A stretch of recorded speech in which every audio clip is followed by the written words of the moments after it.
उज्यालो radio नेटवर्कसँगै उज्यालो online र mobile एप्लिकेशनबाट एकसाथ प्रसारण भइरहेको नेपाल दर्पणमा साथी मल्लिका थापासँगै अर्जुन पोखरेलको नमस्कार।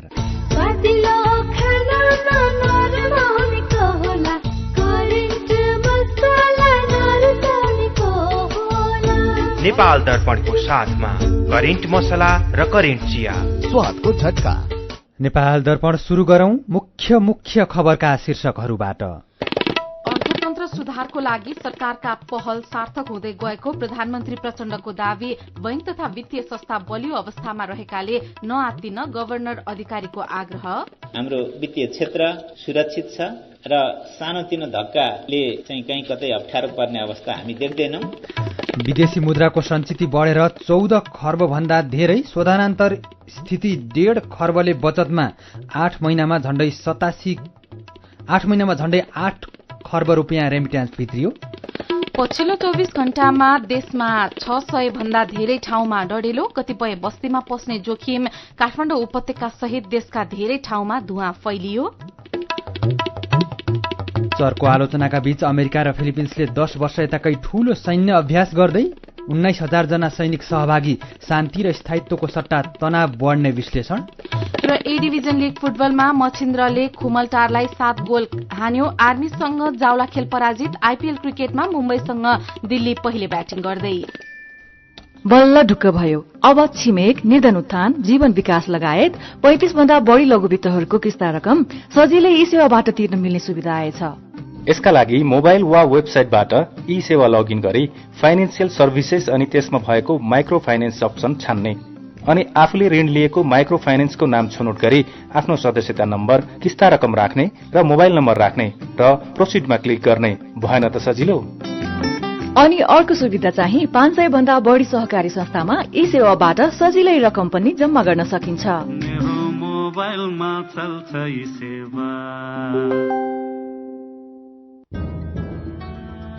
सुनिश्चित भविष्य मात्र होइन बचत, आर्थिक स्वतन्त्रता हो, आत्मविश्वास हो, आत्मा सम्मान हो, सम्पन्न जीवन हो। बचत बचत गरौँ, बचत गरौँ, बचत गरौँ, बचत गरौँ। धेरै छन् बचतका खुशीहरू, बचत गरौँ। ग्लोबल आइएमए बैंक, सबैका लागि बैंक। हवाई इन्टरनेशनल हस्पिटल बिना अपरेसन, पायल्स, फिसर, फिस्टुलाको अत्याधुनिक नयाँ प्रविधि मार्फत सफल उपचार गरिन्छ। हवाई इन्टरनेशनल हस्पिटल प्राली, चाबहिल, काठमाडौँ। फोन 01 45 81 616 98 64 25 82 83। नेपाल दर्पणमा अब खबरको सिलसिला। प्रधानमन्त्री पुष्पकमल दाहाल प्रचण्डले आउँदो आर्थिक वर्षको बजेटमा अर्थतन्त्रको समस्या समाधान गर्ने बताउनु भएको छ। नेपाल उद्योग वाणिज्य महासंघको 57औं वार्षिक साधारण सभालाई सम्बोधन गर्दै प्रधानमन्त्री प्रचण्डले अहिले देशको अर्थतन्त्रमा केही न केही समस्या रहेको र त्यसलाई आउँदो आर्थिक वर्षमा पूरै समाधान गर्ने कोसिस रहने जानकारी दिनुभयो। उहाँले अर्थतन्त्र समस्यामा रहेको सबैलाई थाहा भएकोले अहिले पनि सरकारले सही ट्र्याकमा ल्याउनलाई प्रयास गरिरहेको जानकारी दिनुभयो। राष्ट्र बैंकका गभर्नर, अर्थ मन्त्रालय र प्रधानमन्त्री कार्यालयको बीचमा धेरै चक्र हामीले अहिले देखा परेका समस्या समाधान गर्ने बारेमा छलफल गरेका छौं र सकारात्मक दिशा दिने पुरै प्रयास हामीले गरेका छौं। र यो बीचमा गरिएका प्रयासहरू यद्यपि राजनैतिक केही उतार चढावको कारणले जति गतिको साथ र प्रभावको साथ जान पर्ने त्यति जान त अलिकति अप्ठ्यारो परेकै हो। तर अब परिस्थिति फेरिएको छ र हामीले अब सम्पूर्ण तागत अर्थतन्त्रलाई लयमा ल्याउने, त्यसलाई गति दिने, अर्थतन्त्रका सूचकहरूलाई कसरी सकारात्मक दिशा दिने भन्नेतिर निकै बढी जोड गरिएको छ। प्रचण्डले लगानी मैत्री एवं व्यवसाय मन्त्री वातावरणको लागि सरकारले पूर्ण रूपमा सहयोग गर्ने प्रतिबद्धता जनाउनुभयो। उहाँले कृषिको उत्पादन पछिल्लो समय घटेको र कृषिजन्य सामग्री धेरै आयात हुँदै जानु दुःखद भएको बताउनुभयो। प्रधानमन्त्री प्रचण्डले बैंकको ब्याज दर कम गर्ने र राजस्व संकलनलाई बढाउने बारेमा सरकारका सबै अंगसँग आफू छलफलमा रहेको बताउनुभयो। कार्यक्रममा अर्थमन्त्री डाक्टर प्रकाश शरण महतले निजी क्षेत्रले व्यापारमा भन्दा उत्पादनको क्षेत्रमा लगानी केन्द्रित गर्न जरुरी रहेको बताउनुभयो। देशको अर्थतन्त्र सुधार गर्नको लागि निजी क्षेत्रले व्यापारमा मात्रै नभई उद्योग व्यवसायमा लगानी केन्द्रित गर्नुपर्ने आवश्यकता रहेको भन्दै अर्थमन्त्री महतले सबैले सुधार गर्न आवश्यक रहेको बताउनुभयो। कार्यक्रममा नेपाल उद्योग वाणिज्य महासंघका अध्यक्ष शेखर गोल्छाले सरकारले अवसर दिएमा निजी क्षेत्रले देशमा समुन्नति ल्याउने बताउनुभयो। अध्यक्ष गोल्छाले उद्योगी तथा व्यवसाय बीचको सहकार्य सर्वसाधारण र सरकारको समुन्नतिको लागि हुनुपर्ने बताउनुभयो।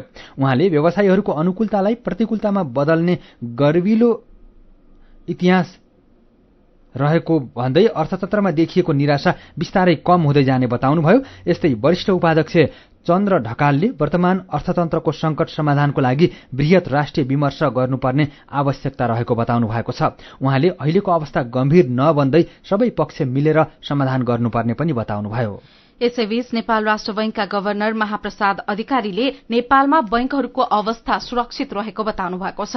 चालू आर्थिक वर्ष 2079-80 को 8 महिनाको वर्तमान आर्थिक तथा वित्तीय स्थिति सम्बन्धी तथ्याङ्क सार्वजनिक गर्न भएको पत्रकार सम्मेलनमा गभर्नर अधिकारीले नेपालका बैंक तथा वित्तीय संस्थाहरूको अवस्था सुरक्षित र स्वस्थ रहेकोले सानोतिनो धक्काले जोखिम नआउने बताउनुभयो।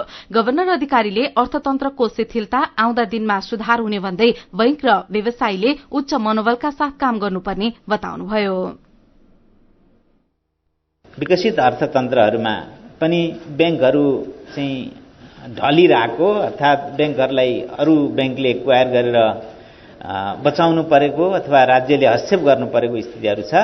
र नेपालको अवस्था के होला त? ब्याङ्क तथा वित्तीय संस्थाहरूको पुँजी पर्याप्तता न्यूनतम आवश्यक अनुपात भन्दा बढी नै रहेको छ। समग्रमा भन्नुपर्दाखेरि हाम्रा वित्तीय संस्थाहरू, हाम्रो वित्तीय क्षेत्र सुरक्षित छ र सानोतिनो धक्काले चाहिँ कहीँ कतै अप्ठ्यारो पर्ने अवस्था हामी देख्दैनौँ।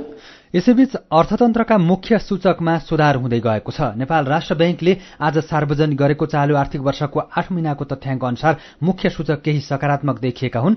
साउनदेखि फागुनसम्म चालू खाता 44 अर्ब 31 करोड़ रुपियाँले घाटामा रहेको छ, तर अघिल्लो वर्षको 8 महिनामा चालू खाता 4 खर्ब 60 अर्ब 72 करोड़ रुपियाँले घाटामा रहेको थियो। यस्तै शोधानन्तर स्थिति 1 खर्ब 48 अर्ब 11 करोड़ रुपियाँले बचतमा रहेको छ। अघिल्लो वर्षको 8 महिनामा शोधानन्तर स्थिति 2 खर्ब 58 अर्ब 64 करोड़ रुपियाँले घाटामा रहेको थियो। यस्तै विदेशी विनिमय सञ्चितमा पनि सुधार आएको छ। गएको असार मसान्तमा 12 खर्ब 15 अर्ब 80 करोड़ रुपियाँ बराबर रहेको कुल विदेशी विनिमय सञ्चित 15.2% ले बढेर फागुन मसान्तमा 14 खर्ब 1 अर्ब 21 करोड़ रुपियाँ पुगेको छ। अमेरिकी डलरमा यस्तो सञ्चित गएको असार मसान्तमा 9 अर्ब 54 करोड़ डलर रहेकोमा फागुन मसान्तमा 12.1% ले बढेर 10 अर्ब 69 करोड़ डलर कायम भएको छ।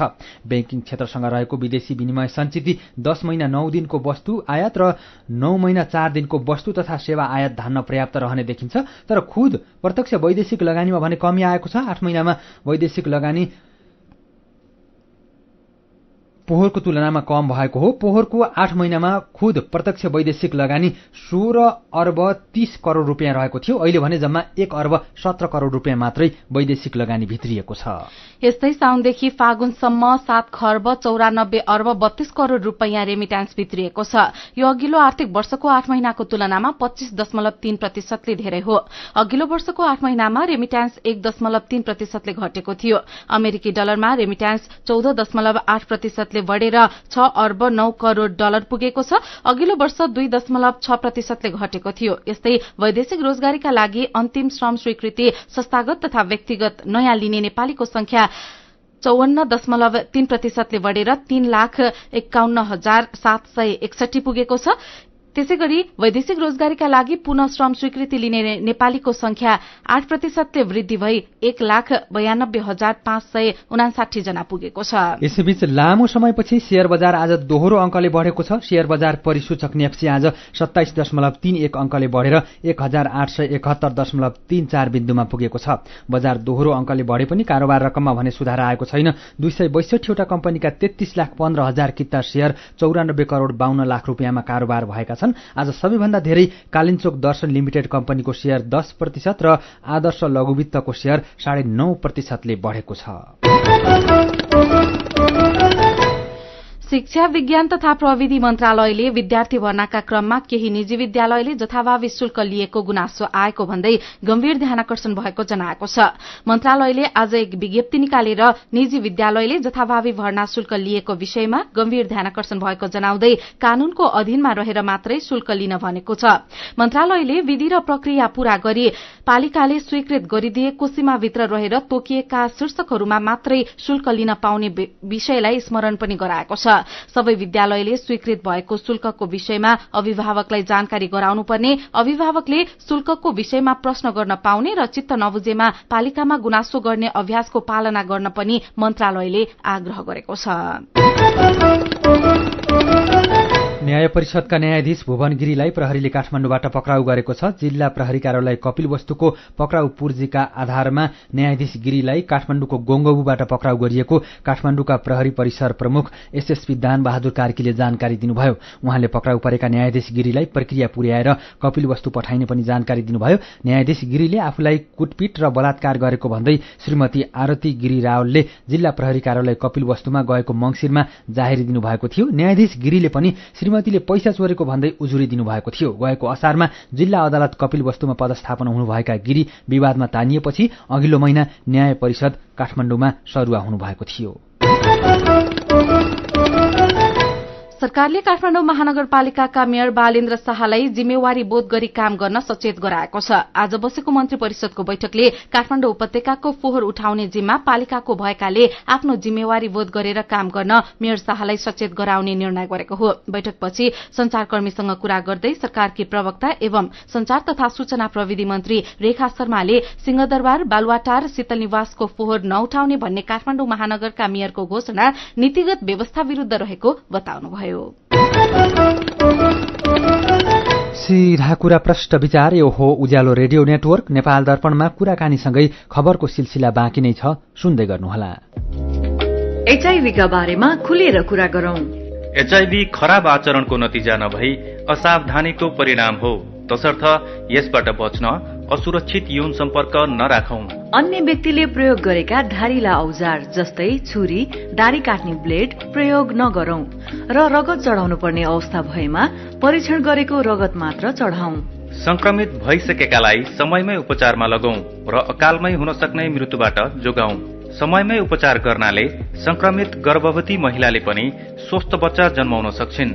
Nepal youth foundation, 12+, Lumbini plus र मकवानपुर महिला समूह। ए नानी, तिमीले छोरीको जन्म दर्ता गरायौ? गराउला नि काकु, के को हतार छ र? राम राम राम राम, त्यसो भनेर हुँदैन नि नानी। जन्म, मृत्यु, बसाइसराई, विवाह, सम्बन्ध विच्छेद जस्ता व्यक्तिगत घटना 35 दिनभित्रमै वडा कार्यालयमा गएर दर्ता गराइहाल्नु पर्छ। व्यक्तिगत घटना दर्ता गरेपछि मात्रै सामाजिक सुरक्षा भत्ता प्राप्त गर्न, बाल बालिकालाई स्कुल भर्ना गर्न, नागरिकता, पासपोर्ट र राष्ट्रिय परिचय पत्र नम्बर प्राप्त गर्न सकिन्छ।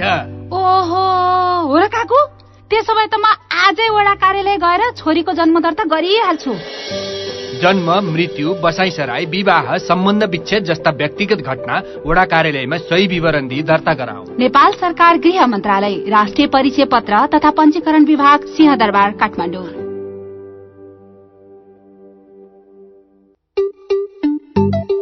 तिमीले पनि पाउने, मलाई पनि आउने, आउने कुरो आएपछि मन भयो रमाउने। आयामी पे रिफर गरिदे, मलाई पनि फाइदा अनि तिमीलाई पनि छ। आयामी पे रिफर गरिदे, मलाई पनि फाइदा अनि तिमीलाई पनि छ। IME pay refer and earn offer. IME pay mobile एपलाई आफ्नो साथी सर्कलमा रिफर गरी रिफर गर्ने र सो रिफर एक्सेप्ट गर्ने दुवैले पाउनुहोस् 25-25 रुपैयाँ।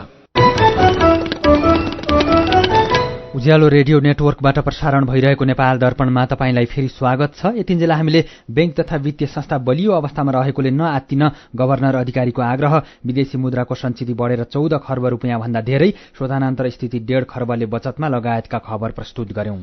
नेपाल दर्पणमा अब बाँकी खबर।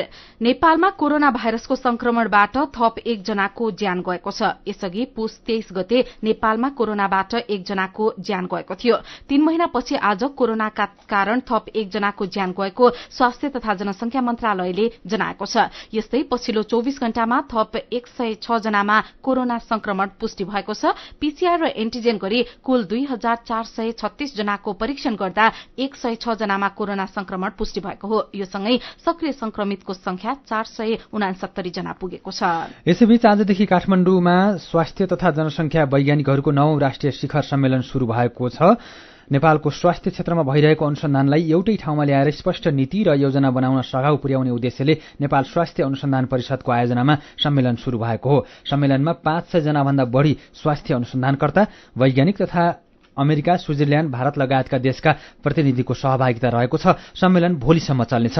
यसैबीच अहिले काठमाडौँ उपत्यका सहित देशका विभिन्न ठाउँमा घर बाहिर निस्कँदा धुवाँको गन्ध महसुस भइरहेको छ। केही ठाउँमा धुवाँले आकाशै धुम्म समेत बनाएको छ। देशका विभिन्न ठाउँका जंगलमा भइरहेको डढेलोका कारण काठमाडौँ उपत्यका सहितका ठाउँमा धुवाँ फैलिएको राष्ट्रिय विपद जोखिम न्यूनीकरण तथा व्यवस्थापन प्राधिकरणका उपसचिव एवं डढेलो विज्ञ सुन्दर शर्माले जानकारी दिनुभयो। उहाँका अनुसार पछिल्लो 24 घण्टामा देशका 602 ठाउँको जंगलमा डढेलो लागेको छ। पछिल्ला केही दिनदेखि डढेलो फैलने क्रम तीव्र बनेको उहाँले बताउनुभयो। कतिपय जंगलमा लागेको डढेलो हप्तौंसम्म निभाउन नसक्दा बस्तीमा क्षति पुग्ने गरेको छ। साथी मदन पौड्यालले आगलागी तथा डढेलोका घटना रोक्न मुख्य के काम हुँदैछ भनेर प्राधिकरणका उपसचिव एवं प्रवक्ता ध्रुवबहादुर खड्कालाई सोध्नु भएको छ। आगलागी डढेलो नियन्त्रण गर्नको लागि चाहिँ अब नियन्त्रण भित्र र बाहिरका दुईटै पक्षहरूले काम गरिरहेका छन्। कतिपय मानिसहरूलाई हामीले विगत लामो समयदेखि जनचेतनाका कार्यक्रमहरू गर्दै पनि आएका छौँ र मान्छेले चेतना हुँदा हुँदै पनि लापरवाही गरिदिनाले, सामान्य सावधानी नअप्नाइदिनाले पनि चाहिँ आगलागीका घटनाहरू हुने गरेका पाइएको छ। एउटा पक्ष त्यो छ।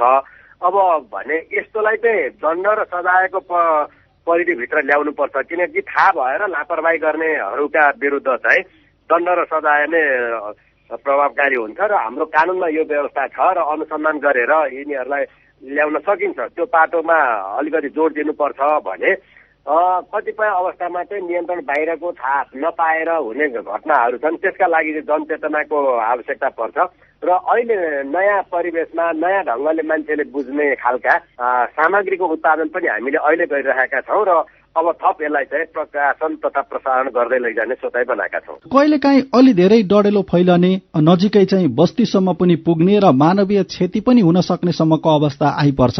त्यस्तो अवस्थामा चाहिँ कसरी हारगुहार गर्ने अथवा कसरी न्यूनीकरणका लागि प्रयास गर्ने त? यो बस्तीको आसपासमा भएको जंगलमा आगलागी हुँदा सबैभन्दा बढी यो अवस्था रहन्छ भने अर्को चाहिँ शहरमा भएका बाक्ला घना बस्तीहरूमध्ये कुनै एउटा घरमा अथवा कारखानामा चाहिँ छुस्सा आगलागी भएपछि सतहको सम्पूर्ण भागमा आगो फैलिने जोखिमहरू रहेका छन्।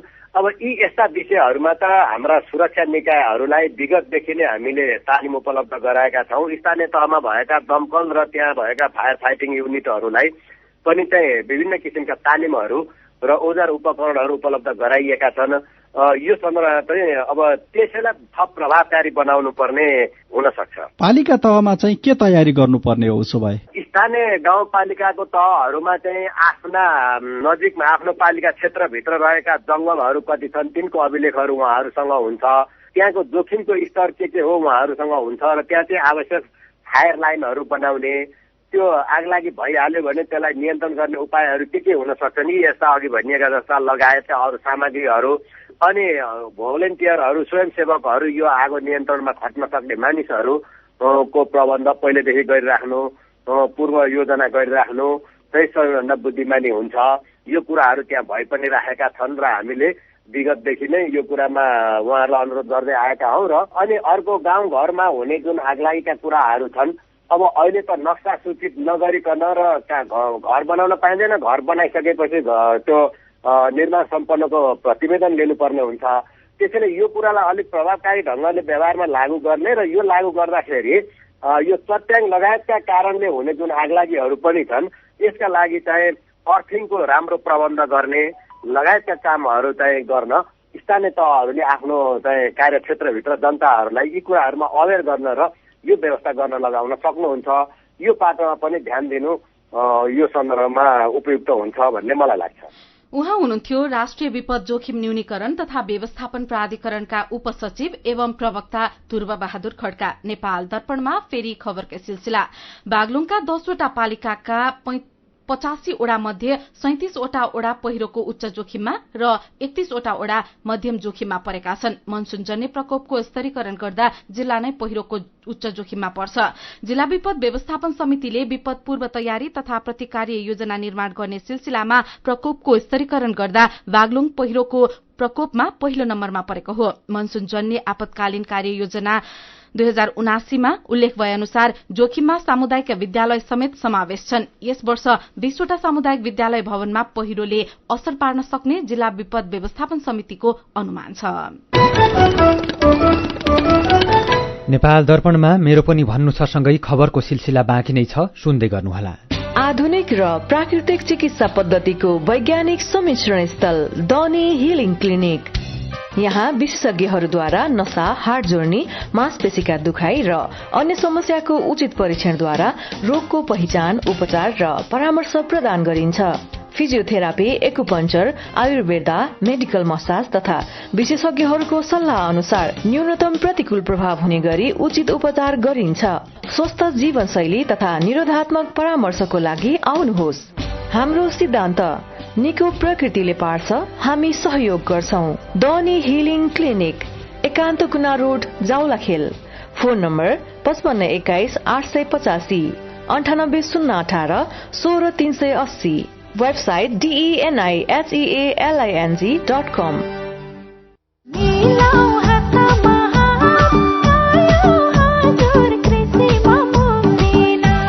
अब कृषि सम्बन्धी सम्पूर्ण सेवा तथा सामग्रीहरू पाउनुहोस् एकै ठाउँमा। मल, बिउ, विषादी, औजार उपकरण र सम्पूर्ण प्राविधिक सेवाहरू अब नजिकैको एग्रोभेट, सहकारी तथा कम्पनीको आधिकारिक विक्रेताहरूकोमा गई सम्पर्क गर्नुहोला।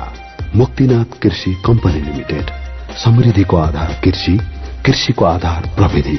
थप जानकारीको लागि 98 023 10 964।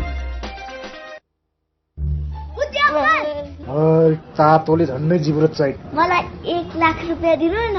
पहिला मलाई हँसाएर देखाऊ। मैले तपाईलाई हँसा भने तपाईले मलाई 1 लाख रुपैयाँ दिनुहुन्छ? मैले दिने होइन नि त, जस्मिन पेन्ट्सले दिन्छ। जस्मिन कुल कमेडी फुल। तपाई पनि स्ट्यान्ड अप कमेडी खिचेर पठाइहाल्नुहोस् है। पहिलो हुनुभयो भने 1 लाख, दोस्रो हुनुभयो भने 50,000 र तेस्रो हुनुभयो भने 25,000 नगद पुरस्कार पाउनुहुन्छ। थप जानकारीको लागि जस्मिन पेन्ट्सको आधिकारिक फेसबुक पेज जस्मिन पेन्ट्स नेपाल फलो गर्नुहोला वा 98 024 86 385 मा व्हाट्सएप, भाइबर वा सिधै सम्पर्क गर्नुहोला। नेपाली मनको नेपाली रङ, जस्मिन पेन्ट्स।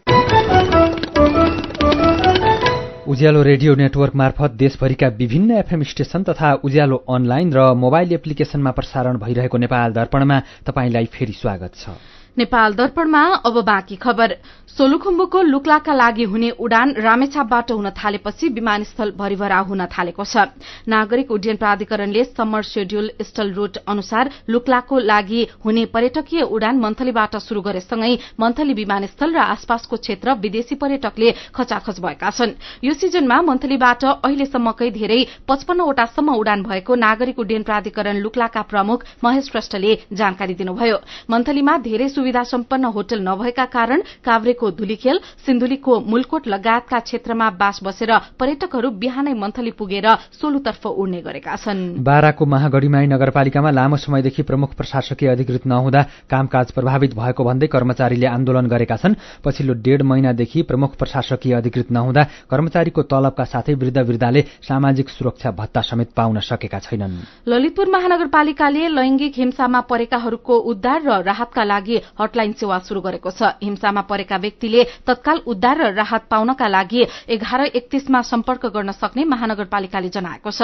लैंगिक हिंसाका बारेमा चेतना जगाउन र हटलाइन 1131 को बारेमा जानकारी दिन नगर प्रहरीहरू चोकचोकमा परिचालन भएका छन्। नवलपरासीको बर्दघाट सुस्ता पश्चिम बर्दघाटमा ट्रमा सेन्टर निर्माणको लागि जग्गा व्यवस्थापनको काम अघि बढेको छ। अघिल्लो आर्थिक वर्षमा जग्गा प्राप्ति हुन नसकेपछि ट्रमा सेन्टरको लागि आएको 10 करोड रुपियाँ बजेट फ्रिज भएको थियो। बर्दघाट नगरपालिका 2 को चिसापानीमा राष्ट्रिय आवास कम्पनीका नाममा रहेको जग्गा प्राप्तिको लागि शहरी विकास मन्त्रालयसँग प्रक्रिया अघि बढाइएको बर्दघाट नगरपालिकाका प्रमुख शम्भुलाल श्रेष्ठले जानकारी दिनुभयो। संघीय सरकारको बहुवर्षीय योजना अन्तर्गत कुल 33 करोड रुपियाँ लागतमा ट्रमा सेन्टर बन्ने भएको हो। डोटीको दिपायलमा पहिलो पटक वृहत लिफ्ट सिंचाई योजना निर्माण शुरू भएको छ। दिपायल सिलगढ़ी नगरपालिकाले वडा नम्बर 1, 2 र 3 का लागि वासुधारामा रहेको सेती नदीबाट 60 लाख रुपैयाँ लागतमा लिफ्ट सिंचाई योजना निर्माण अघि बढाएको हो। यो क्रमागत योजना भएकाले 2080 सालभित्र सक्ने गरी निर्माण शुरू गरिएको पनि नगर कार्यपालिकाको भनाइ छ। मेरो पनि भन्नु छ। बाँदरका कारण मानिसले पाइरहेका शास्तिबारे गम्भीर दुवाडी लेख्नुहुन्छ। पहिले जस्तो वन जंगलमा मौसम अनुसार अहिले केही खानेकुरा पाइँदैन। वन्यजन्तु र मानव बीच द्वन्द डरलाग्दो भएर आएको छ। समस्या समाधानतर्फ सरकार र सम्बद्ध पक्षको ध्यानाकर्षण होस्। छुवाछुत हटाउने उद्देश्यले खोटाङको लिकुवा पोखरीमा दलित र गैर दलितका लागि सहभोज आयोजना गरेको खबरमा श्याम रेग्मीको प्रतिक्रिया छ। यस्ता कार्यक्रमले चेतनाको विकाससँगै सामाजिक सद्भाव पक्कै बढ्नेछ। सकारात्मक सोचको विकास हुनेछ। लायन सिंह श्रेष्ठले लेख्नु भएको छ, हामी मानव हौं। मानवमा मानवता हुनु जरूरी छ। धर्म, कानून, संविधान सबै मानिसले नै बनाएका हुन्। त्यसैले यो जात र त्यो जात भन्ने हुँदैन। मानवता दर्शाउँदै जातभातको कुरा बन्द गरौं। आगलागीका घटना बढ़न थालेको बारे दिलबहादुर थापाको प्रतिक्रिया छ। आगलागीको घटना वर्षे नै बढ़िरहेको छ। यसबारेमा हामी सबै सचेत र सजग रहनुपर्छ। जथाभावी डढेलो लगाउने काम नगरौं र बालबालिकाहरूले भेट्ने ठाउँमा अति प्रज्वलनशील पदार्थ नराखौं। अनि आउँदो वैशाख 1 गतेदेखि विराटनगर महानगरपालिकाका सार्वजनिक ठाउँमा चुरोट र सुर्तीजन्य पदार्थ खान रोक लगाएको खबरमा नेत्र सुवेदी र भूपाल थापाले लेख्नु भएको छ। निर्णय राम्रो हो, तर कार्यान्वयनमा धेरै चुनौतीहरू छन्। चुरोट र सुर्तीजन्य पदार्थको उत्पादन र आयात रोक्न सके मात्रै कार्यान्वयन होला। विचारका लागि तपाईलाई धन्यवाद। मेरो पनि भन्नु छ। मेरो पनि भन्नु छ प्रस्तुत गर्दै हुनुहुन्थ्यो साथी सञ्जिता देवकोटा। नेपाल दर्पणमा अब विदेशको खबर। चर्को आलोचनाका बीच फिलिपिन्स र संयुक्त राज्य अमेरिकाले वृहत संयुक्त सैन्य अभ्यास शुरू गरेका छन्। सुरक्षा विश्लेषकहरूका अनुसार यो अभ्यास 1 दशक यताकै सबैभन्दा वृहत हो। संयुक्त सैन्य अभ्यास र गतिविधिले यस क्षेत्रमा शान्ति र स्थायित्वको सट्टा तनाव बढ़ाएको विश्लेषकहरूले बताएका छन्। बालिकाटन नामको 18 दिने अभ्यासमा 5,400 जना फिलिपिन्सका तथा 12,200 जना अमेरिकी सैनिक सहभागी रहेको फिलिपिन्सको सेनाले जनाएको छ। सैन्य अभ्यास सामुद्रिक सुरक्षा, साइबर डिफेन्स, प्रति आतंकवाद, मानवीय सहायता, प्रकोप व्यवस्थापन तथा उद्धारमा केन्द्रित हुनेछ। यसैबीच लीग अफ फिलिपिनो स्टुडेन्ट्सले अभ्यासको विरोध गरेको छ। विरोधका क्रममा उनीहरूले फिलिपिन्स सरकारलाई अमेरिकासँगको सैन्य सम्झौता खारेज गर्न माग पनि गरेका थिए। यस्तै विद्वत वर्गको समूहले बालिकाटन अभ्यासबाट दक्षिण पूर्वी एसियाली राष्ट्रहरूको संगठन आसियान क्षेत्र र विशाल एसिया प्रशान्त क्षेत्रमा अस्थिरता सृजना गर्ने टिप्पणी गरेका छन्। अब केही खेल खबर। शहीद स्मारक ए डिभिजन लीग फुटबलमा मछिन्द्र क्लबले खुमलटारलाई 7 गोल हानेको छ। एन्फा कम्प्लेक्सको मैदान 7 बाटोमा भएको खेलमा मछिन्द्रले खुमलटारलाई 7-3 गोलले हराएको हो। उसका लागि हाफिज ओलावालेले 5 गोल गरे भने विमल घरती मगर र विजय भुजेलले 1-1 गोल गरे। ओलावालेले यो सिजनको ए डिभिजन लीगमा ह्याट्रिक गर्ने पहिलो खेलाडीको रूपमा समेत नाम लेखाएका छन्। खुमलटारका ओलेमाउले 2 र स्टेफिन भिनोङले 1 गोल गरे। जितसँगै मछिन्द्र 12 अंकसहित 6औं स्थानमा पुगेको छ। खुमलटार 7 अंकसहित 10औं स्थानमा छ। आजै च्यासल मैदानमा भएको खेलमा त्रिभुवन आर्मी क्लबले जाउलाखेल युथ क्लबलाई 3-1 गोलले हरायो। आर्मीका जुलेस्पी जङकार्की, नवयुग श्रेष्ठ र सुदिल राईले गोल गरे। जाउलाखेलका सुनिल खड्काले 1 गोल फर्काए। आर्मी 12 अंकसहित 5औं स्थानमा छ भने जाउलाखेल 14 अंकसहित दोस्रो स्थानमा छ। च्याम्पियन्स लीग फुटबलको क्वार्टर फाइनलको पहिलो लेगमा आज दुईवटा खेल हुँदैछन्। आज राति 1:15 बजे बेन्फिका र इन्टर मिलान तथा म्यान्चेस्टर सिटी र बायर्न म्युनिखले खेल्दैछन्। अन्तिम 16मा बायर्नले पीएसजीलाई, सिटीले आरबी लाइप्जिगलाई, इन्टर मिलानले पोर्टोलाई र बेन्फिकाले क्लब ब्रुजलाई हराएका थिए। र इन्डियन प्रिमियर लिग आईपीएल क्रिकेटमा अहिले दिल्ली क्यापिटल्स र मुम्बई इन्डियन्स खेलिरहेका छन्। दिल्लीमा मुम्बईले टस जितेर पहिले बलिङ रोजेपछि दिल्लीले ब्याटिङ गरिरहेको छ। दिल्लीले ताजा अवस्थामा 9 ओभर 1 बलको खेल सकिँदा 2 विकेट गुमाएर 78 रन बनाएको छ। यसअघि 2 खेल खेलेको मुम्बई र 3 खेल खेलेको दिल्लीले अङ्क जोड्न सकेका छैनन्। खेल खबरसँगै हामी नेपाल दर्पणको अन्त्यमा आइपुगेका छौं। आजका मुख्य खबरका शीर्षकहरू फेरि एकपटक। अर्थतन्त्र सुधारको लागि सरकारका पहल सार्थक हुँदै गएको प्रधानमन्त्री प्रचण्डको दावी। बैंक तथा वित्तीय संस्था बलियो अवस्थामा रहेकाले नआत्तिन गभर्नर अधिकारीको आग्रह। विदेशी मुद्राको सञ्चिति बढेर 14 खर्ब रुपियाँ भन्दा धेरै। शोधानन्तर स्थिति 1.5 खर्बले बचतमा 8 महिनामा झण्डै 8 खर्ब रुपियाँ रेमिट्यान्स भित्रियो। पछिल्लो 24 घण्टामा देशका 600 भन्दा धेरै ठाउँमा डढेलो। कतिपय बस्तीमा पस्ने जोखिम। काठमाडौँ उपत्यका सहित देशका धेरै ठाउँमा धुवाँ फैलियो। चर्को आलोचनाका बीच अमेरिका र फिलिपिन्सले 10 वर्ष यताकै ठूलो सैन्य अभ्यास गर्दै 19,000 जना सैनिक सहभागी। शान्ति र स्थायित्वको सट्टा तनाव बढ्ने विश्लेषण। र ए डिभिजन लीग फुटबलमा मछिन्द्रले खुमलटारलाई 7 गोल हान्यो। आर्मीसँग जावला खेल पराजित। आईपीएल क्रिकेटमा मुम्बईसँग दिल्ली पहिले ब्याटिङ गर्दै। आजको नेपाल दर्पण सकिएको छ। प्राविधिक साथी संघर्ष विष्टसँगै हामी मल्लिका थापा र अर्जुन पोखरेल पनि बिदा हुन्छौं। उज्यालोको मोबाइल एप्लिकेशन र अनलाइनमा प्रसारण भइरहेका सामग्री भाइबरमा पनि उपलब्ध छन्। सुक्खा समयमा आगलागीको धेरै जोखिम हुने भएकोले आगो बाल्ने वस्तुको सुरक्षित प्रयोग गरौं। नमस्कार।